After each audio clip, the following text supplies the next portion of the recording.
Hungary, Hungary, Hungary. A country right in the middle of Europe, and a nation with a very old focus tree. It is technically base game Hoi 4 nowadays, but I'm sure for a lot of us, we still remember when it came with Death or Dishonor, which released all the way back in 2017. Feel free to take a moment and remember that 2017 was 7 years ago. But anyway, while this tree might be old, there's still 5 paths to talk about. It's time to begin. Number 5, number 5, number 5. Elect a democratic king. So, fun fact, until very recently, this path was, as far as I know, the last unique path in Hoi 4 that had a generic portrait for its leader. And yes, while this is a monarchist path, your monarch, Karl V Wilhelm, only appears as a national spirit. And he's not even a good national spirit at that. But hey, Paradox finally gave this path a unique portrait some patches ago, so that's a thing of the past now. Portraits aside, what does this actually give you? Well, friends. In theory, the first thing you'll unlock is the ability to call in Sweden should you be at war, and vice versa should they be attacked. This can create a unique House Bernadotte faction in rare circumstances. Then you have the main decision in this tree. Either join the Allies, or make the Balkan Pact. I think we can all understand why joining the Allies when you border Germany and not them is a bad idea. So let's carry on. And yeah, there is also the Joint Oil Exploitation Company. However, all that is really going to do is give you 10% research boosts, and only in the industry tab. It's fine, but not revolutionary. And I'm afraid to say, the Balkan Pact isn't much better. Romania will probably join you, but that's about it. Which brings me to the problem, that being, on historical, no one will ever attack you, and since you're democratic, there will be no justifying for you. Anyway, while of course there is always a historical, I don't think that can retroactively save these factions. Cause it's a historical, it's inconsistent, I just can't count it most of the time. And let's not forget the fact that this is the only Hungary path that doesn't give you any territorial expansion. And on top of all of that, rapprochement with the Little Entente can and does fail a lot more than renouncing Trianon does. All in all, this democratic path ain't that good. Hell, it's only democratic in name only. Responsible government creates a democratic Hungary with no elections. It's more like a responsible dictatorship. Number 4. Council of People's Commissars. Ah yes, Communist Hungary. Outside of the Together for Victory trees, it's probably one of the most famous bad paths there is. And that isn't unfair to say. Once you get to 30% support and make Horthy mysteriously vanish, there isn't much for you to do. Although you do get a leader that most people think looks like an egg. That is rather unfair. He clearly looks like Captain Hare.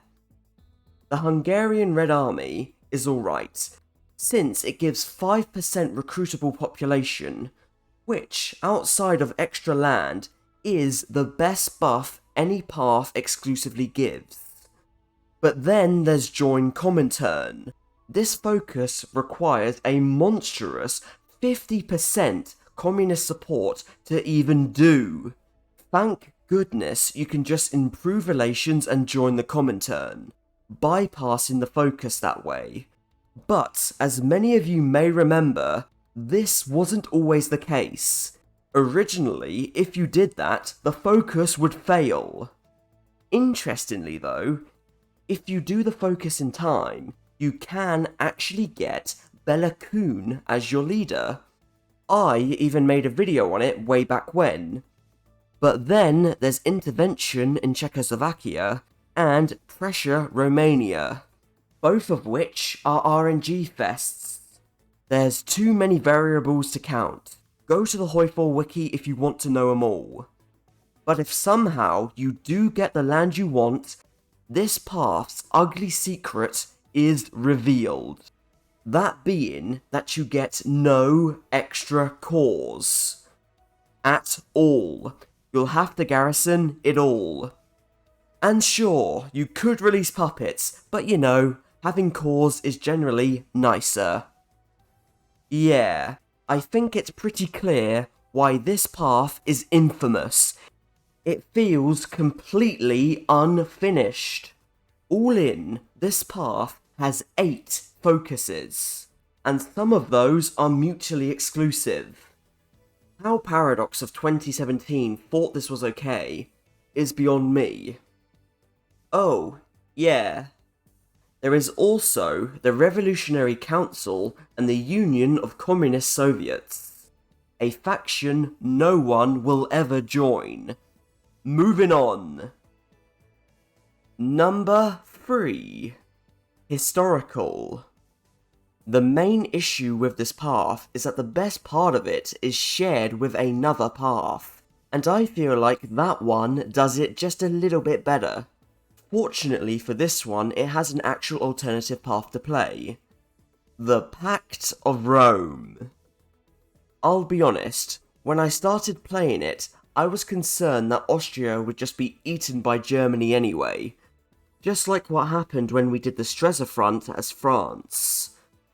Luckily, that wasn't the case.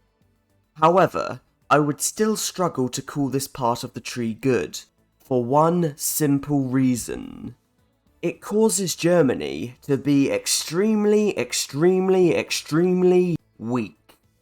In my practice game, Germany got stuck on the Maginot, and only got bailed out when Italy inexplicably got involved with the Allies, probably due to Ethiopia shenanigans. Sure, if you were doing a game where you wanted to go after Germany, that's undoubtedly a good thing. However, the reverse is also true. Imagine if you wanted to help Germany.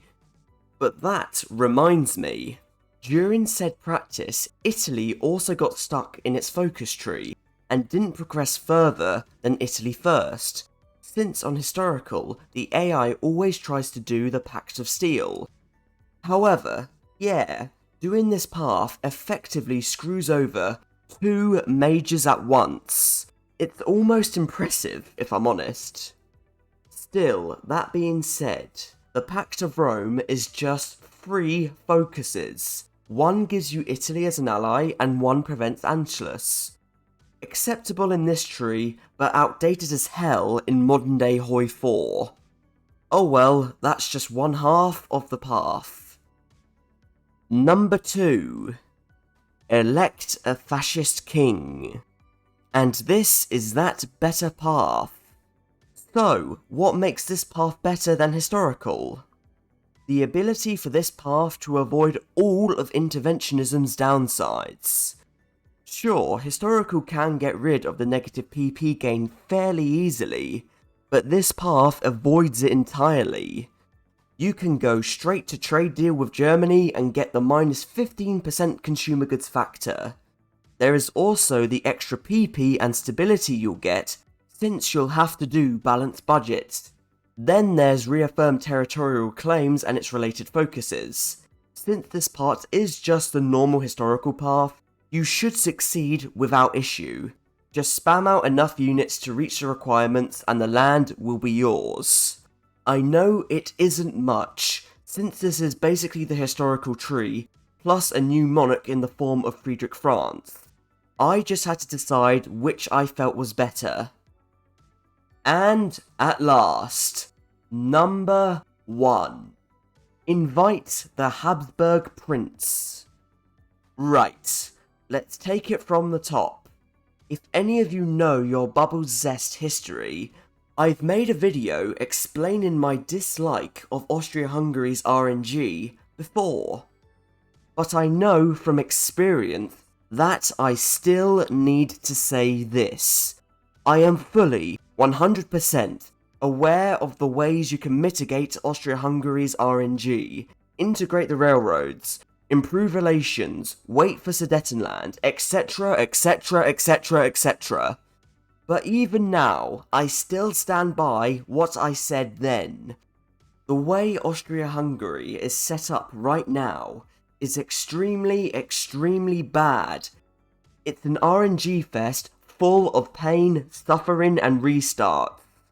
Sure, Paradox has added these ways to mitigate it, but I still believe this path deserves a total redesign. The proof is in Paradox's other actions. In 2021, when Poland got a Habsburg tree, was it full of RNG nonsense?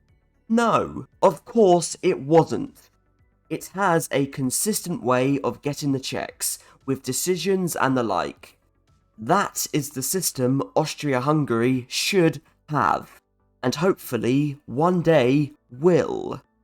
And the final cherry on top of this sundae is the fact that the AI cheats on Protect Czechoslovakia. Here is the evidence. This is the code that controls Protect Czechoslovakia. And as you can see, the is.ai factor is set to 0, meaning the AI will never fail. They will always get the full integration. No dominion, no refusal, nothing. When I changed the odds in the script, it immediately started working as it should.